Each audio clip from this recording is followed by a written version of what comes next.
Eu vou começar aqui a leitura do capítulo 39, né, de Comer, Rezar, Amar, mas eu queria ler uma frase que está na revista Glamour, segundo essas anotações que aparecem aqui no livro, que é assim: aqui são as percepções de algumas pessoas e veículos, né, que falaram sobre esse livro. Aí está escrito assim, que a revista Glamour publicou. É como se fosse o diário de sua amiga mais perceptiva e engraçada, descrevendo encontros com curandeiros, ex-viciados e sim, homens lindos e gentis. É exatamente isso, né? É muito legal esse livro. Então, se você só está aqui acompanhando a nossa leitura, eu recomendo fortemente que você adquira um exemplar desse livro e vai ler. Assim, ler no seu tempo, ler do seu jeito, porque aqui eu tô lendo do meu modo, né? E quando você lê do seu jeito é diferente, tenho certeza que é diferente. Mas, sem mais delongas, vamos agora para o capítulo 39. Estamos na Índia. Uma das minhas primeiras companheiras de quarto no ashram foi uma batista praticante e instrutora de meditação afro-americana de meia idade da Carolina do Sul. Minhas outras companheiras de quarto, com o tempo, incluíram uma dançarina argentina, uma homeopata suíça, uma secretária mexicana, uma australiana mãe de 5 filhos, uma jovem programadora de informática de Bangladesh, uma pediatra do Maine e uma contadora filipina. Outras viriam e iriam embora, também à medida que os devotos começavam e terminavam os seus estágios. O ashram não é um lugar em que se possa dar uma passadinha casual para fazer uma visita.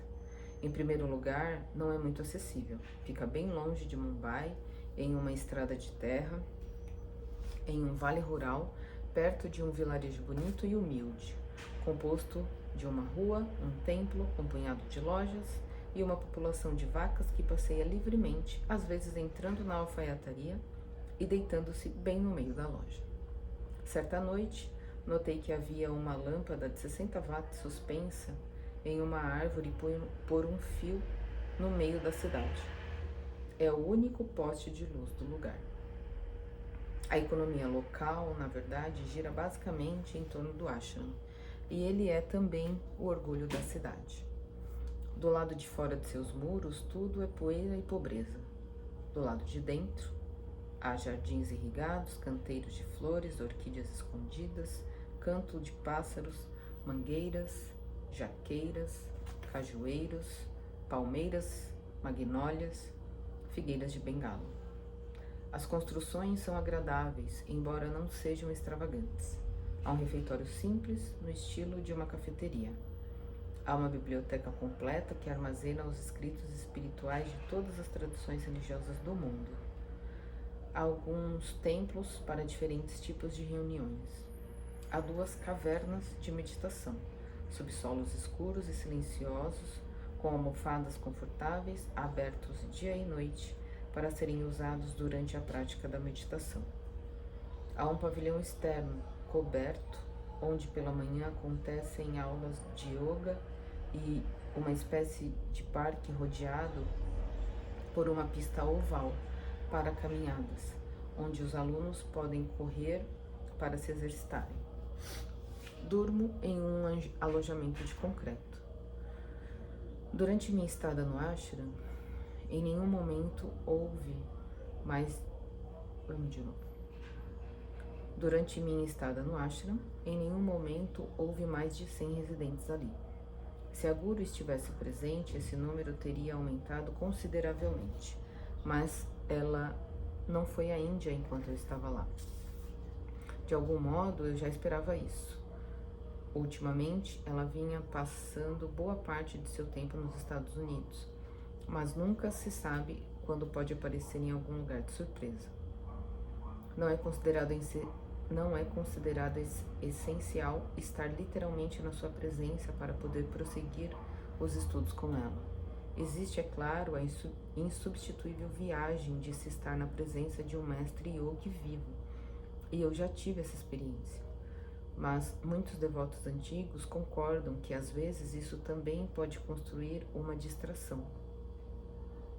Se você não tomar cuidado, pode perder.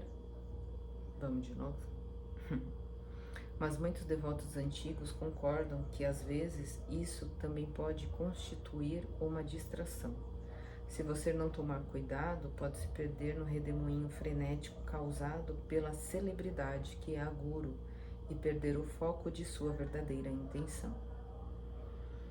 Enquanto que, se você simplesmente for para um de seus ashrams e se disciplinar para acompanhar a austera rotina de práticas, algumas vezes irá descobrir que é mais fácil se comunicar com a sua mestra dentro dessas meditações particulares do que ficar se acotovelando no meio de uma multidão de alunos ansiosos para dizer-lhe uma palavra pessoalmente.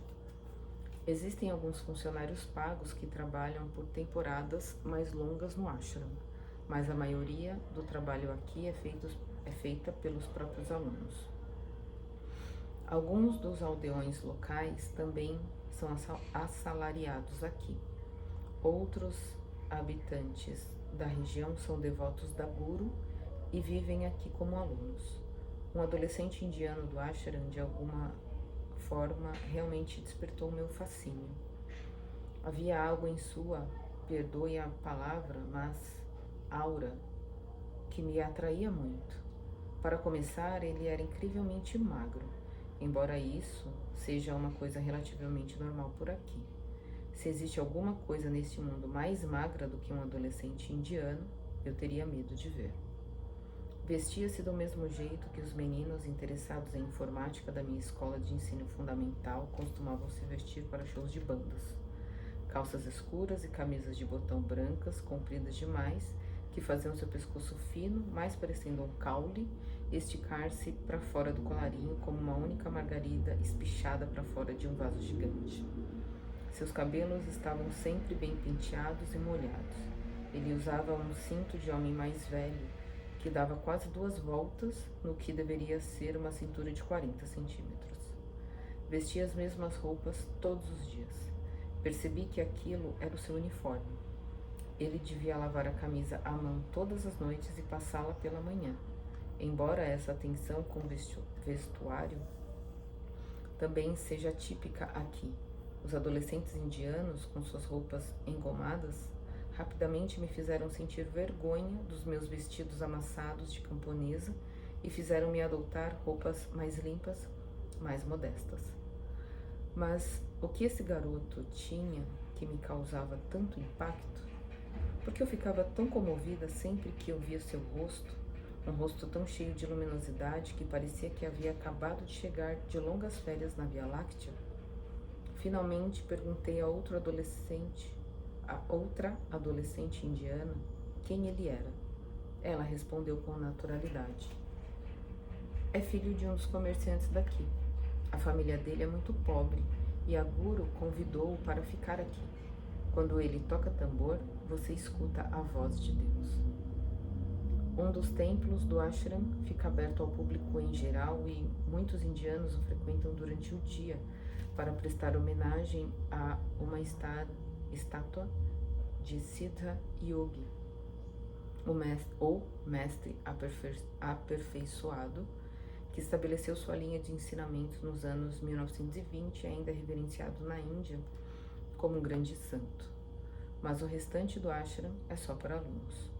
Não é um hotel ou um ponto turístico, parece mais uma universidade. É preciso candidatar-se para vir para cá, e para ser aceito para um estágio, você precisa mostrar que vem estudando yoga seriamente há um bom tempo. Exige-se uma permanência mínima de 1 mês. Decidi ficar aqui por 6 semanas e depois viajar sozinha pela Índia para explorar outros templos, ashrams e locais de devoção. A proporção de alunos aqui é mais ou menos a mesma entre indianos e ocidentais, e os ocidentais dividem-se de forma mais ou menos equilibrada entre americanos e europeus. As aulas são ministradas em hindi e inglês.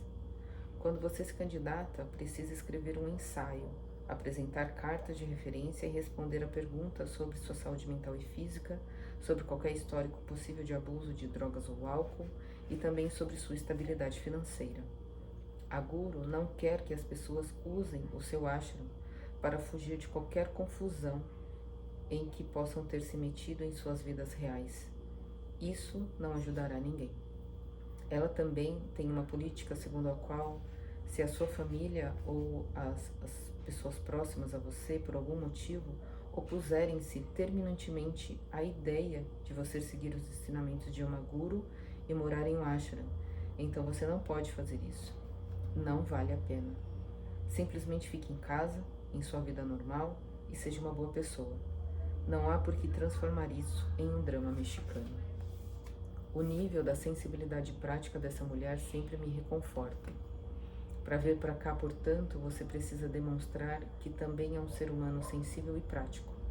Precisa demonstrar que é capaz de trabalhar, porque se espera que você contribua para o funcionamento global da instituição com cerca de 5 horas por dia de seva, ou serviço altruísta. Se você tiver passado por um grande trauma emocional nos últimos 6 meses, divórcio, morte na família, a administração do ashram também pede que você, por favor, adie sua visita para outra ocasião, porque a probabilidade de você não se concentrar nos estudos é grande, e se você tiver algum tipo de crise, só trará distração para seus colegas.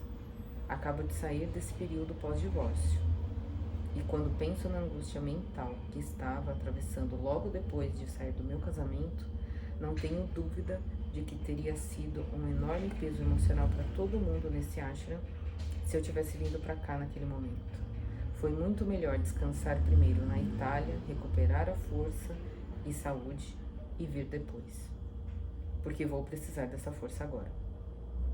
Eles querem que você venha para cá forte, porque a vida no ashram é rigorosa. Não apenas do ponto de vista físico, com dias que começam às 3 da manhã e terminam às 9 da noite, mas também sob um viés psicológico. Você precisa passar horas e horas por dia em meditação e contemplação silenciosa, sem muita distração ou trégua do aparato de sua própria mente. Viverá com desconhecidos em uma área rural da Índia. Há insetos, cobras e roedores. O clima pode ser extremo. Às vezes, as chuvas torrenciais durante semanas a frio. Outras vezes, 38 graus à sombra antes do café da manhã. A realidade pode rapidamente se tornar muito difícil de aguentar por aqui, muito depressa. Minha guru sempre diz que só uma coisa vai acontecer quando você vier ao ashram. Você irá descobrir quem realmente é. Então, se já estiver à beira da loucura, ela de fato preferiria que você não viesse. Porque, francamente, ninguém quer ter de levar você embora desse lugar com uma colher de pau presa entre os dentes. Então, terminamos o capítulo 40 e nos vemos amanhã. Terminamos o 39, que eu tava olhando aqui. Já é o 40, né? A nossa próxima leitura. Então a gente se encontra amanhã. Até lá.